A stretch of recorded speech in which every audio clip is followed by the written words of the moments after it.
Good morning, class. We are going to start a new chapter of macroeconomics, that is aggregate demand. What is aggregate demand? You are familiar with demand that we read in 11th class of microeconomics, but aggregate demand is different topic. Aggregate demand, aggregate मतलब जोड़, and demand you all know मांग. Aggregate demand refers to total demand for a final goods and services in an economy during an year. Refers to total demand for final goods and services, यानी total demand हमारी economy के अंदर goods and service की एक पूरे accounting period में, एक पूरे साल में कितनी हुई है, that is called aggregate demand.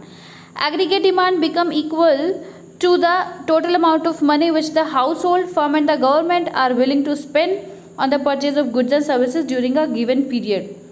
Aggregate demand का मतलब क्या होता है कि टोटल, हमेशा हम इस चैप्टर के अंदर एग्रीगेट डिमांड को एक्सपेंडिचर से रिलेट करेंगे. आइडेंटिकल मानेंगे कि एग्रीगेट डिमांड क्या होता है, जितना आपने खर्चा किया है, इट मीन्स आपने उतनी ही डिमांड की है. And expenditure done by whom, total amount of money spend और expend by the all the sector in the economy, जितने भी सेक्टर हैं इकोनॉमी के अंदर, whether they are household, firm, government, they are willing to या plan to spend, अपने एक पूरे साल में वो गुड्स एंड सर्विस के ऊपर कितना स्पेंड करने के इच्छुक है, एक पूरे साल में कितना उन्होंने स्पेंड करने के लिए प्लान किया है, दैट इज कॉल्ड, अगर जो हम उसका सम टोटल कर ले, that is called aggregate demand. Okay, तो in short we can say that aggregate demand मतलब टोटल डिमांड, एक पूरे साल में, पूरे फाइनेंशियल में टोटल गुड्स एंड सर्विस की टोटल डिमांड कितनी हुई है, कितनी प्लान की है लोगों ने, चाहे वो कोई भी हो, गवर्नमेंट, हाउस होल्ड, फर्म, ठीक है, तो that is called aggregate demand. Okay, what are the components of aggregate demand. Aggregate demand के कॉम्पोनेंट्स क्या क्या हैं. मैंने बोला था कि जितना भी हम बेसिकली टू सेक्टर इकोनॉमी के बारे में बात करेंगे जब हम डायग्राम में प्लॉट करेंगे एग्रीगेट डिमांड को, but generally they are 4 component of aggregate demand. कौन कौन एग्रीगेट डिमांड में इकोनॉमी में किस किस को इंक्लूड किया जाएगा. नंबर 1 इज प्राइवेट और house hold consumption of goods and services. Economy के अंदर हाउस होल्ड वाले कितना स्पेंड करेंगे गुड्स एंड सर्विस के ऊपर, उनको लिया जाएगा. And whether they are consumption investment, मतलब whether they are consumption expenditure और whether they are investment expenditure, चाहे किसी भी टाइप का वो खर्चा कर रहे हैं, कंजप्शन खाने पीने के लिए या इन्वेस्टमेंट के लिए, फिक्स एसेट्स के लिए, दोनों को इंक्लूड किया जाएगा. ओके, तो हाउस होल्ड कंजप्शन लेनी है हमें, हाउस होल्ड कंजप्शन एक्सपेंडिचर भी लेना है, हाउस होल्ड इन्वेस्टमेंट एक्सपेंडिचर भी लेना है. एंड गवर्नमेंट कितना एक्सपेंडिचर कर रही है, क्योंकि गवर्नमेंट भी चीज़ों को कंज्यूम करती है डिफेंस वालों को डिस्ट्रीब्यूट करने के लिए, अपने प्रोडक्शन के लिए, तो गवर्नमेंट का एक्सपेंडिचर भी हमें इंक्लूड करना है. और ऑल्सो गवर्नमेंट के बोथ एक्सपेंडिचर को हमें लेना है, चाहे वो कंजप्शन एक्सपेंडिचर कर रही है, चाहे वो इन्वेस्टमेंट एक्सपेंडिचर कर रही है, बिकॉज गवर्नमेंट भी ब्रिजेस, डैम, बिल्डिंग वगैरह इन सब के ऊपर इन्वेस्ट करती है, तो ये इन्वेस्टमेंट एक्सपेंडिचर होता है. तो गवर्नमेंट के भी हमें दोनों एक्सपेंडिचर लेने, कंजप्शन भी और इन्वेस्टमेंट एक्सपेंडिचर भी. उसके बाद हमें लेना है net export, because aggregate demand के अंदर हम सिर्फ डोमेस्टिक कंजप्शन नहीं देखते, हम देखते हैं कि हमारा टोटल जीडीपी कितना प्रोडक्शन हुआ था और बाहर की इकोनॉमी में वो कितना एक्सपोर्ट किया गया. ओके, तो बाहर हमारे गुड्स एंड सर्विस की कितनी डिमांड हुई, तो एग्रीगेट डिमांड में उन यानी sum total of all the consumption, तो उसको भी लेना है. तो last one is net export. Net export का मतलब क्या है, X stands for export and M stands for import. तो आपने जितना एक्सपोर्ट किया है हमें वो लेना है, नेट एक्सपोर्ट लेना है. और अगर जो आपने कुछ इम्पोर्ट कराया है तो वो डोमेस्टिक कंजप्शन नहीं है, हमारी इकोनॉमी की डिमांड नहीं है, हमारे गुड्स एंड सर्विस की डिमांड नहीं है, तो इम्पोर्ट को हम माइनस कर देंगे, तो नेट एक्सपोर्ट हम लेंगे. तो these 4 are the component of aggregate demand. Okay, now it's turn to draw aggregate demand schedule and aggregate demand curve. देखो, aggregate demand is equal to C plus I. C stands for consumption and I stands for investment. क्योंकि demand total, क्योंकि aggregate, मैंने आपको बोला था aggregate demand is equal to expenditure.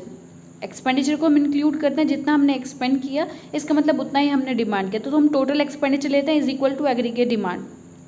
Expenditure कितने तरीके के, दोनों तरीके के एक्सपेंडिचर को हमें काउंट करना है, whether they are consumption expenditure and whether they are investment expenditure. Okay, खाने पीने के लिए जो खर्चा किया जा रहा है उनको इंक्लूड करेंगे, प्लस इन्वेस्टमेंट एक्सपेंडिचर को इंक्लूड करेंगे. But in this chapter it is clear to you, AD is equal to C plus I. C stands for consumption expenditure, I stands for investment expenditure, but I remain constant in this chapter. ठीक है, simplify करने के लिए, easy करने के लिए हमने investment को इसमें कांस्टेंट लिया है, that is called autonomous investment. Investment constant रहेगी. देखो 2 टाइप की इन्वेस्टमेंट होती है, आगे चैप्टर में अच्छे से डिस्कस करेंगे इसको। इन्वेस्टमेंट होती है एक तो ऑटोनोमस और एक होती है इंड्यूस इन्वेस्टमेंट। ऑटोनोमस इन्वेस्टमेंट एक ऐसी इन्वेस्टमेंट होती है which is not directly impact by the income से उसका कोई इतना खास रिलेशन नहीं होता है। इनकम इंक्रीज हो डिक्रीज हो, it doesn't effect on investment remain constant. Investment constant रहेगी, इनकम के बढ़ने घटने से इन्वेस्टमेंट के ऊपर कोई फर्क नहीं पड़ेगा। और एक होती है इंड्यूस इन्वेस्टमेंट। इंड्यूस इन्वेस्टमेंट में क्या होता है कि जैसे जैसे आपकी इनकम बढ़ती है आप इन्वेस्टमेंट ज़्यादा करते हो, तो there is a positive relationship between income and induce investment, but the income have no impact on the autonomous investment. तो इस चैप्टर के अंदर हम इन्वेस्टमेंट को ऑटोनोमस एज्यूम करेंगे, ओके। एंड ये है मैंने आपको बताया कि एग्रीगेट डिमांड लेंगे तो कंजप्शन प्लस इन्वेस्टमेंट लेंगे। तो जो हम एग्रीगेट डिमांड का कर्व ड्रॉ करेंगे उसमें इन्वेस्टमेंट का टोटल तो होगा, लेकिन इन्वेस्टमेंट को हमें कांस्टेंट दिखाना है। तो कांस्टेंट इन्वेस्टमेंट में हम सिर्फ कंजप्शन एक्सपेंडिचर ऐड करेंगे तो मैं एग्रीगेट डिमांड जो है वो ड्रॉ करेंगे। तो आई को हम बार से डिनोट करेंगे, it means investment remain constant eight is autonomous investment, okay. आपको दिखा रखा है यहाँ पे इन्वेस्टमेंट कांस्टेंट है विच इज़ 20 पे आपकी इन्वेस्टमेंट कांस्टेंट हो जाएगी, ऑटोनोमस हो जाएगी, इनकम से इसका कोई इम्पैक्ट नहीं है। तो अब हम यहाँ बात करेंगे इनकम की और एग्रीगेट डिमांड के with reference to consumption expenditure से। कंजप्शन कर्व जो है वो एग्रीगेट वही एक ही बात है, एग्रीगेट डिमांड कर्व जो है वैसे तो हमारी नीचे वाली बनी हुई है, बट उसके अंदर अगर जो ऑटोनोमस इन्वेस्टमेंट कांस्टेंट है उसको हम ऐड कर देंगे तो ऊपर वाली हमारी जो है नई एडी कर्व फ्रेम हो जाएगी, that is consumption plus investment. और इससे नीचे वाली जो एडी कर्व है that is only the aggregate demand curve due to consumption expenditure. नीचे वाली जो है सिर्फ हमने कंजप्शन के हिसाब से दिखा रखी है, उसमें कांस्टेंट ऑटोनोमस ऐड कर देते तो ऊपर वाली एग्रीगेट डिमांड कर्व बन जाएगी। और आप यहाँ देख रहे हैं कि एग्रीगेट डिमांड कर कभी भी जीरो से स्टार्ट नहीं हो सकती, बिकॉज इकोनॉमी में कभी ऐसा नहीं हो सकता है कि आपकी जो डिमांड है वो ज़ीरो हो जाए। Even there income can be zero but aggregate demand can never be zero, because dissaving कुछ ऐसा होगा कि आप अपनी पिछली सेविंग को यूज़ करोगे। एग्रीगेट डिमांड तो कुछ ना कुछ कंजप्शन तो लोग करेंगे सर्वाइव करने के लिए, तो जो एग्रीगेट डिमांड है कभी भी ज़ीरो नहीं हो सकती चाहे इनकम ज़ीरो है। तो पहली चीज़ आपने ये एज्यूम की कि इनकम ज़ीरो है but consumption can never be zero, okay. उसके बाद हम क्या देख रहे हैं, जैसे जैसे there is a positive relationship between aggregate demand and income. जैसे जैसे आपकी इनकम राइज हो रही है उसके साथ साथ आपका कंजप्शन भी राइज हो रहा है। There is a positive relationship between aggregate demand and income, okay. आपकी इनकम बढ़ेगी तो कंजप्शन बढ़ेगी, सिंपल सी बात है। पर इनिशियली क्या होगा आपका, क्योंकि इनकम ज़ीरो थी और आप कंजप्शन फिर भी कर रहे थे, वो डिस सेविंग थी या किसी और से लेके आप कंज्यूम कर रहे थे, उसके बाद आपकी इनकम बढ़ी तो आपकी इनकम का सारा पार्ट लग जाएगा, क्योंकि इनिशियली आपको इनकम मिली है तो आप एग्रीगेट डिमांड करोगे। तो वो इकोनॉमी के अंदर जनरली ऐसा होता है कि इनिशियली जब आपकी इनकम राइज होती है तो the rate of increment of aggregate demand is more than as compare to income. तो initially AD is greater than with income, ठीक है। इनकम के कंपैरिजन में एग्रीगेट डिमांड ज़्यादा होगा। आफ्टर देन एक पॉइंट ऐसा आएगा where aggregate demand and income is, so there is a positive relationship between aggregate demand and income. As income rises, aggregate demand must rises, but there is a slope of increment in aggregate demand is lower than as compared to income. Initially, when income is zero, there's always any expenditure by the people in the economy, so aggregate demand can never be zero. And when income rises, aggregate demand positive related with the income, so behavior are positive of both aggregate demand and income. But initially aggregate demand is greater than as compared to income, okay, because income starting में आपकी rise हुई है तो आप aggregate demand ज़्यादा करोगे। and after then as income rises and rises, then there a point arise when aggregate demand is equal to income.